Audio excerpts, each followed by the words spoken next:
ಇವತ್ತ ಜೂನ್ 15ನೇ ತಾರೀಕು ಸೋಮವಾರ ಪ್ರತಿಯೊಬ್ಬ ಗೃಹಲಕ್ಷ್ಮಿಯರು ಕಡ್ಡಾಯವಾಗಿ ನೋಡಲೇಬೇಕಾದಂಥ ಮಾಹಿತಿ. ಹೌದು ಸ್ನೇಹಿತರೆ, ನಿಮ್ಮ ಖಾತೆಗಳಿಗೆ ಇನ್ನೂ ಹಣ ಬಂದಿಲ್ಲ ಅಂದರೆ, ನಿಮಗೆ ಹಣ ಇನ್ನೂ ಪೆಂಡಿಂಗ್ ಇದ್ದರೆ, ಅಂದರೆ 2 ಕಂತಾಗಿರ್ಬೋದು, 3 ಕಂತಾಗಿರ್ಬೋದು, 4 ಕಂತಾಗಿರ್ಬೋದು, ಪೆಂಡಿಂಗ್ ಇದ್ದರೆ ಈ ಒಂದು ಮಾಹಿತಿಯನ್ನು ಇಮಿಡಿಯೇಟ್ಲಾಗಿ ನೀವು ನೋಡಲೇಬೇಕು.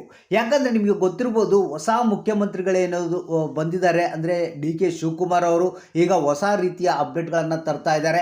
ಅಂದರೆ ಎಲ್ಲ ಗೃಹಲಕ್ಷ್ಮಿಯರಿಗೆ ಕಡ್ಡಾಯವಾಗಿ ಅವರ ಖಾತೆಗಳಿಗೆ ಹಣ ಜಮಾ ಆಗಲೇಬೇಕು. ಇಲ್ಲಿವರೆಗೆ ಏನು ತಪ್ಪುಗಳಾಗಿದ್ವು ಅದು ಇನ್ನು ಮುಂದೆ ಆಗಬಾರ್ದು ಅಂತೇಳಿ ಹೊಸ ಹೊಸ ರೂಲ್ಸ್ಗಳನ್ನು ಜಾರಿಗೆ ತರ್ತಾ ಇದ್ದಾರೆ. ಯಾರಿಗಾದರೂ ಹಣ ಬಂದಿಲ್ಲ ಅಂದರೆ ಇಮಿಡಿಯೇಟ್ಲಾಗಿ ಅವರ ಖಾತೆಗಳಿಗೆ ಹಣ ಜಮಾ ಆಗುತ್ತೆ ಅಂತ ಮಾಹಿತಿ ಕೊಟ್ಟಿದ್ದಾರೆ.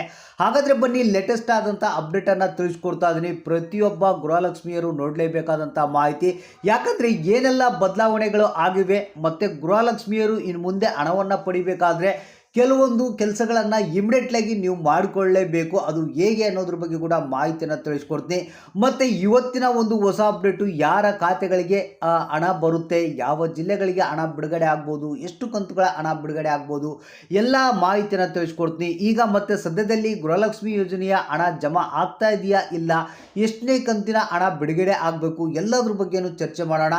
ಮತ್ತು ಇಲ್ಲಿ DK ಶಿವಕುಮಾರ್ ಅವರು ಏನಿದ್ದಾರೆ, ಒಂದು ಭಾಳ ಮುಖ್ಯವಾದಂಥ ಒಂದು ಹೊಸ ಅಪ್ಡೇಟನ್ನು ಕೊಟ್ಟಿದ್ದಾರೆ. ಪ್ರತಿಯೊಬ್ಬ ಗೃಹಲಕ್ಷ್ಮಿಯರು ಕಡ್ಡಾಯವಾಗಿ ನೋಡಲೇಬೇಕು. ಯಾಕಂದರೆ ಇಲ್ಲಿ ನಿಮಗೆ ಗೊತ್ತಿರ್ಬೋದು, ಏನು ಹಳೆ ಮುಖ್ಯಮಂತ್ರಿಗಳೇನಿದ್ರು ಸಿದ್ದರಾಮಯ್ಯನವರು, ಅವಾಗ ಇನ್ನೂ ಹಣ ಪೆಂಡಿಂಗ್ ಇತ್ತು. 3 ಕಂತು 2 ಕಂತು ಬಂದಿಲ್ಲ ಸರ್, ಆ ಒಂದು ಹಣ ಇನ್ನು ಮೇಲೆ ಬರುತ್ತಾ ಇಲ್ಲ, ನಮಗೆ 2 ಕಂತು ಬಂದಿಲ್ಲ 3 ಕಂತು ಬಂದಿಲ್ಲ ಅಂತ ಹೇಳೋರು ಏನಿದ್ರೆ, ಆ ಒಂದು ಹಣ ಬರುತ್ತಾ ಇಲ್ಲ, ಈಗ ಹೊಸ ರೂಲ್ಸ್ಗಳು ಬರ್ತಿದ್ದಾವೆ, ಏನು ಮಾಡಬೇಕು ಅಂತ ಕೇಳ್ತಾ ಇದ್ದಾರೆ. ಯಾಕಂದರೆ ಭಾಳಷ್ಟು ಮಂದಿ ಕೆಲವರು ಆಸೆಯನ್ನು ಬಿಟ್ಕೊಂಡಿದ್ದಾರೆ. ಯಾಕಂದರೆ ಇಲ್ಲಿ ಇನ್ನು ಮುಂದೆ ಗೃಹಲಕ್ಷ್ಮಿ ಯೋಜನೆಯ ಹಣ ಬರಲ್ಲ, ಹೊಸ ಹೊಸ ರೂಲ್ಸ್ಗಳನ್ನು ಜಾರಿಗೆ ತರ್ತಾ ಇದ್ದಾರೆ, ಆಗೋತ್ತು ಇನ್ನು ಬಂದ್ ಮಾಡಿಬಿಡ್ತಾರೆ ಅಂತ ಕೆಲವರು ಅಂದ್ಕೊಂಡಿದ್ದಾರೆ. ಇಲ್ಲ ಸ್ನೇಹಿತರೆ, ಈ ಒಂದು ಹೊಸ ಅಪ್ಡೇಟನ್ನು ನೋಡಿದರೆ ನಿಮಗೆ ಗೊತ್ತಾಗುತ್ತೆ. ಹಾಗಾದರೆ ಬನ್ನಿ, ಯಾರಿಗೆ ಇನ್ನೂ ಗೃಹಲಕ್ಷ್ಮಿ ಯೋಜನೆಯ ಹಣ ಬಂದಿಲ್ಲ ಅಂತ ವೇಟ್ ಮಾಡ್ತಾ ಇದ್ದೀರಾ, ಇನ್ನು ಮುಂದೆ ಹಣ ಬರಲ್ಲ ಅಂದ್ಕೊಂಡಿದ್ದೀರಾ ಅಂಥವರು ನೋಡಲೇಬೇಕಾದಂಥ ಮಾಹಿತಿ. ಇವತ್ತು ಎಷ್ಟು ಕಂತುಗಳ ಹಣ ನಿಮ್ಮ ಖಾತೆಗಳಿಗೆ ಜಮಾ ಆಗುತ್ತೆ ಅನ್ನೋದ್ರ ಬಗ್ಗೆ ಕಂಪ್ಲೀಟ್ ಆದಂಥ ಮಾಹಿತಿಯನ್ನು ನೋಡೋಣ. ವಿಡಿಯೋನ ಪೂರ್ತಿಯಾಗಿ ನೋಡಿ, ಆದಷ್ಟು ಮಂದಿಗೆ ಈ ಒಂದು ಮಾಹಿತಿಯನ್ನು ಶೇರ್ ಮಾಡಿ. ಹೌದು ಸ್ನೇಹಿತರೆ, ರಾಜ್ಯದ ಗೃಹಲಕ್ಷ್ಮಿಯರು ಏನಂತಿದ್ದಾರೆ, ಮೊದಲು ಹಣ ಕೊಡಿ ಸ್ವಾಮಿ, ಆಮೇಲೆ ಹೊಸ ರೂಲ್ಸ್ಗಳನ್ನು ಜಾರಿಗೆ ತನ್ನಿ ಅಂತ ಹೇಳ್ತಾ ಇದ್ದಾರೆ. ಯಾಕಂದರೆ ನಿಮಗೆ ಗೊತ್ತಿರ್ಬೋದು, ಈಗ ಏನು ಹೊಸ ಅಪ್ಡೇಟ್ ಏನಿದೆ ಎಲ್ಲರಿಗೂ ಗೊತ್ತಿರುವಂಥ ವಿಚಾರ. ಮತ್ತೊಂದು ಸಲ ಗೃಹಲಕ್ಷ್ಮಿ ಯೋಜನೆಗೆ ಅರ್ಜಿಯನ್ನು ಸಲ್ಲಿಸಬೇಕಂತ ಹೇಳ್ತಾ ಇದ್ದಾರೆ. ಸೊ ಇಲ್ಲಿ ಈಗ ಮತ್ತೆ ಅರ್ಜಿಯನ್ನು ಸಲ್ಲಿಸಬೇಕಂದ್ರೆ ಇಲ್ಲಿ ಇಷ್ಟು ತಿಂಗಳ ಕಾಲ ಪೆಂಡಿಂಗ್ ಉಳಿದಿರುವಂಥ ಹಣ ಮತ್ತೆ ಕೊಡ್ತಾರಾ ಇಲ್ಲ ಅನ್ನೋದ್ರ ಬಗ್ಗೆ ಜನರಲ್ಲಿ ಭಾಳಷ್ಟು ಗೊಂದಲಗಳಿವೆ.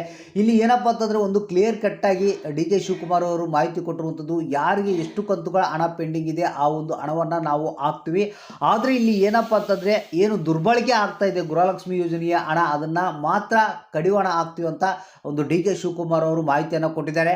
ಹಾಗಾದರೆ ಅತಿ ಶೀಘ್ರದಲ್ಲೇ ನಿಮಗೆ ಏನು ಎಲ್ಲ ಗೃಹಲಕ್ಷ್ಮಿಯರು ಏನಿದ್ರೆ ಮತ್ತೊಂದು ಬಾರಿ ಗೃಹಲಕ್ಷ್ಮಿ ಯೋಜನೆಗೆ ಅರ್ಜಿಯನ್ನು ಸಲ್ಲಿಸಬೇಕಾಗುತ್ತೆ ಬಯೋಮೆಟ್ರಿಕ್ ಮುಖಾಂತರ. ಸೊ ಅಂದರೆ ನೀವು ಇಲ್ಲಿ ಅರ್ಜಿಯನ್ನು ಸಲ್ಲಿಸಬೇಕಾದ್ರೆ ಪ್ರತಿಯೊಬ್ಬರು ನಿಮ್ಮ ಆಧಾರ್ ಕಾರ್ಡು, ರೇಷನ್ ಕಾರ್ಡು ಮತ್ತು ಆಧಾರ್ ಕಾರ್ಡ್ ಲಿಂಕ್ ಆಗಿರುವಂಥ ಬ್ಯಾಂಕ್ ಪಾಸ್ಬುಕ್ಕವನ್ನು ನೀವು ತೆಗೆದುಕೊಂಡು ಹೋಗಬೇಕಾಗುತ್ತೆ. ಅಂದರೆ ನಿಮ್ಮ ಹತ್ತಿರದ ಕರ್ನಾಟಕ ಒನ್, ಗ್ರಾಮ ಒನ್, ಬೆಂಗಳೂರು ಒನ್ ಮತ್ತು ಸೇವಾ ಸಿಂಧು ಪೋರ್ಟಲ್ಗಳಲ್ಲಿ ನೀವು ಅರ್ಜಿಯನ್ನು ಹಾಕಬೇಕಾಗುತ್ತೆ. ಈ ರೀತಿ ಮಾಡೋದ್ರಿಂದ ಏನಾಗುತ್ತಪ್ಪ ಅಂತಂದರೆ, ಇಲ್ಲಿವರೆಗೆ ಯಾರು ಮರಣ ಹೊಂದಿದ್ದಾರೆ ಮತ್ತು GST ಪೇಯರ್ ಇದ್ದಾರೆ, ಟ್ಯಾಕ್ಸ್ ಪೇಯರ್ ಇದ್ದಾರೆ, ಅಂಥವ್ರಿಗೆ ಇನ್ನು ಮುಂದೆ ಹಣ ಕೊಡೋದನ್ನ ಬಂದ್ ಮಾಡ್ತಾರಂತೆ, ಅಂಥವ್ರಿಗೆ ಹಣ ಬರಲ್ಲ. ಸೊ ಮತ್ತು ಕರೆಕ್ಟಾದಂಥ ಒಂದು ಗೃಹಲಕ್ಷ್ಮಿಯರು ಏನಿರ್ತಾರೆ ಅವರ ಖಾತೆಗಳಿಗೆ ಹಣ 100% ಆಗಿ ಜಮಾ ಆಗುತ್ತಂತೆ. ಅದಕ್ಕಾಗಿ ಈ ಕೆಲಸಗಳನ್ನು ಮಾಡ್ತಾ ಇದ್ದಾರೆ. ಸೊ ಹಾಗಾದರೆ ಯಾವಾಗಲಿಂದ ನೀವು ಅರ್ಜಿಯನ್ನು ಸಲ್ಲಿಸಬೇಕು, ಬಯೋಮೆಟ್ರಿಕನ್ನು ಸಲ್ಲಿಸಬೇಕು ಅನ್ನೋದ್ರ ಬಗ್ಗೆ ಇನ್ನೂ ಮಾಹಿತಿ ಬಂದಿಲ್ಲ. ಸೊ ಅತಿ ಶೀಘ್ರದಲ್ಲಿ ಈ ಕೆಲಸಗಳನ್ನು ನೀವು ಮಾಡಿಕೊಳ್ಬೇಕಾಗುತ್ತೆ. ಸೊ ಹಾಗಾದರೆ ಇಲ್ಲಿ ಕೆಲವರು ಏನು ಕೇಳ್ತಾ ಇದ್ದಾರೆ, ಸರ್ ಮತ್ತೆ ನಮಗೆ ಇನ್ನೂ ಹಣ ಬಂದಿಲ್ಲಲ್ಲ, ಇಷ್ಟು ಪೆಂಡಿಂಗ್ ಇದೆ, ಈಗ ಹಣವನ್ನು ಬಿಡುಗಡೆ ಮಾಡ್ತಾರಾ ಇಲ್ಲ ಅನ್ನೋದ್ರ ಬಗ್ಗೆ ಸ್ವಲ್ಪ ಗೊಂದಲಗಳಿವೆ. ಸೊ ಇಲ್ಲಿ ನಮಗೆ ಬಂದಿರುವಂಥ ಮಾಹಿತಿ ಪ್ರಕಾರ ಇಲ್ಲಿವರೆಗೆ ಏನು ಪೆಂಡಿಂಗ್ ಇದೆ, ರಾಜ್ಯ ಸರ್ಕಾರ ಎಷ್ಟು ಅಮೌಂಟನ್ನು ಬಿಡುಗಡೆ ಮಾಡಿದೆ, ಅದು ಇನ್ನೂ ಯಾರ್ಯಾರಿಗೆ ಬಂದಿಲ್ಲ ಅದನ್ನು ಬಿಡುಗಡೆ ಮಾಡ್ತಾ ಇದ್ದಾರಂತೆ. ಸೊ ಅಂದರೆ ಇಲ್ಲಿ ಯಾರಿಗಾದರೂ ನಿಮಗೆ 2 ಕಂತು 3 ಕಂತು ಹಣ ಬಂದಿಲ್ಲ ಅಂದರೆ ಜಸ್ಟ್ ಅಕೌಂಟನ್ನು ಚೆಕ್ ಮಾಡ್ತಾರೆ, ಆ ಒಂದು ಹಣ ನಿಮ್ಮ ಖಾತೆಗಳಿಗೆ ಜಮಾ ಆಗುವಂಥ ಸಾಧ್ಯತೆ ಇದೆ. ಇವತ್ತು ಯಾವ ಜಿಲ್ಲೆಗಳಿಗೆ ಅನ್ನೋದ್ರ ಬಗ್ಗೆ ಮಾಹಿತಿಯನ್ನು ಕೊಟ್ಟಿಲ್ಲ. ಮತ್ತು ಇಲ್ಲಿ ಕಡ್ಡಾಯವಾಗಿ ಏನಿದೆ ಇನ್ನು ಮುಂದೆ ಗೃಹಲಕ್ಷ್ಮಿ ಯೋಜನೆ ಮತ್ತು ಗೃಹ ಜ್ಯೋತಿ ಯೋಜನೆ ಏನಿದೆ, ಇದನ್ನು ಪ್ರತಿಯೊಬ್ಬರು ಮತ್ತೊಂದು ಬಾರಿ ಅರ್ಜಿಯನ್ನು ಸಲ್ಲಿಸಬೇಕಂತ ಡಿ ಕೆ ಶಿವಕುಮಾರ್ ಅವರು ಮಾಹಿತಿಯನ್ನು ಕೊಟ್ಟಿರುವಂಥದ್ದು. ಸೊ ಇಲ್ಲಿ ಏನು ಹಣ ಬಿಡುಗಡೆ ಆಗಿದೆಯಂತೆ. ನಮಗೆ ಬಂದಿರುವಂಥ ಮಾಹಿತಿ ಪ್ರಕಾರ ಪೆಂಡಿಂಗ್ ಹಣ ಬಿಡುಗಡೆ ಆಗಿದೆ. ನಿಮ್ಮ ಅಕೌಂಟ್ಗಳನ್ನು ಚೆಕ್ ಮಾಡ್ತಾ ಇರಿ, ಯಾವುದೇ ಕ್ಷಣದಲ್ಲಿ ಬೇಕಾದರೂ ನಿಮ್ಮ ಖಾತೆಗಳಿಗೆ ಹಣ ಜಮಾ ಆಗ್ಬೋದು. ಮತ್ತು ಅತಿ ಶೀಘ್ರದಲ್ಲೇ ನೀವು ಈ ಒಂದು ಹೊಸ ಅಪ್ಡೇಟನ್ನು ಮಾಡಿಕೊಳ್ಬೇಕಾಗುತ್ತೆ. ಪ್ರತಿಯೊಬ್ಬರು ಬಯೋಮೆಟ್ರಿಕ್ ಅಂದರೆ ಹೊಸ ಅರ್ಜಿಯನ್ನು ಸಲ್ಲಿಸಬೇಕಾಗುತ್ತೆ. ಆಗಿದ್ದರೆ ಮಾತ್ರ ಇನ್ನು ಮುಂದೆ ನಿಮಗೆ ಗೃಹಲಕ್ಷ್ಮಿ ಯೋಜನೆಯ ಹಣ ಬರುತ್ತೆ, ಇಲ್ಲಾಂದರೆ ಬರೋದಿಲ್ಲ. ಸೊ ಹಾಗಾದರೆ ಯಾರಿಗೆ ಹಣ ಬಂತು ಇವತ್ತಾ, ಯಾರಿಗಿಲ್ಲ ಅನ್ನೋದನ್ನು ತಪ್ಪದೇ ತಿಳಿಸಿ. ಹಣ ಬಂದಿಲ್ಲ ಅಂದರೆ ತಾಳ್ಮೆಯಿಂದ ಕಾಯ್ತಾ ಇರಿ, ನಿಮ್ಮ ಖಾತೆ ಕೂಡ 100% ಆಗಿ ಹಣ ಜಮಾ ಆಗುತ್ತೆ.